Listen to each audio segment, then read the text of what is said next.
So sa atong video karon, let's solve number 4 sa problem set. Now, nakoy animation dire nga gi-prepare para ma-internalize niyo kung unsa ang nahitabo sa problem. So while holding the rifle at shoulder level kuno, the hunter accidentally discharges it straight up the air. If the bullet exits the barrel of the rifle at 200 meters per second, pila kuno ka seconds ang naa sa hunter before he needs to step aside to avoid being hit by the descending bullet. So, moto, nakuno yung hunter niya. And then, accidentally, iyang na-pull ang trigger. And so, moto, nigawas ang bullet sa rifle. So, pila kuno ka seconds ang naa sa hunter before siya maka-avoid sa bullet. So, ingani ang netabo na. Pagpusil niya, nisaka man ang bullet.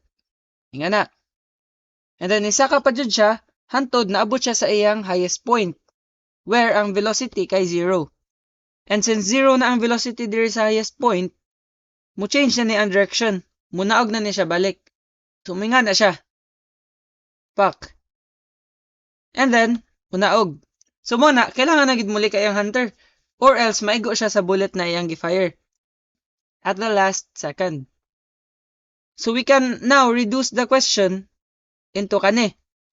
Balik ta sa start, mo na ni siya. And so essentially, ang question na to kay pila kuno ang time nga ma-travel aning bullet pasaka and then panaog balik nga maigo ang hunter.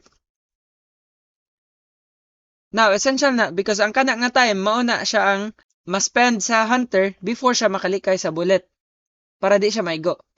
So again, no, mauni. Kana siya. And so we know nga ang velocity dire is 0. And then ang pag-fire sa bullet is 200 meters per second. So ang iyang initial velocity is 200 meters per second. Now, unsa man natong pwede gamiton nga equation para makuha nato ang time gikan diri nga point padung sa highest point. Pwede na nato siya gamitan og VF equals VI plus 80. Or katong VTAT. Again, ang atong VF is kaning 0. So 0 equals 200. Nya atong masolve na is padung pa diri nga point. Padung rasaka ba? Kay usa ra man ka acceleration atong magamit. Kay inig kapadung saka sa bullet, negative pa man ang acceleration because gravity is making the bullet decelerate. Pero once naa na diri ang bullet and then mo start na siya panaog, ang gravity mutabang naman sa iyang velocity. So mo increase na siya sugod.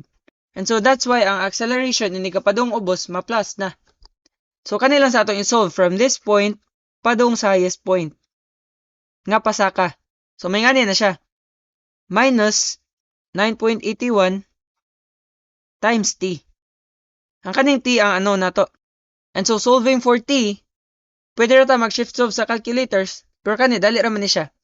Kay ato ra man ni siyang i-move sa left side, mahimo na siyang negative 200 equals negative 9.81 t. And so atong i-divide og negative 9.81 ang duha ka sides. Kay para ma-cancel ni.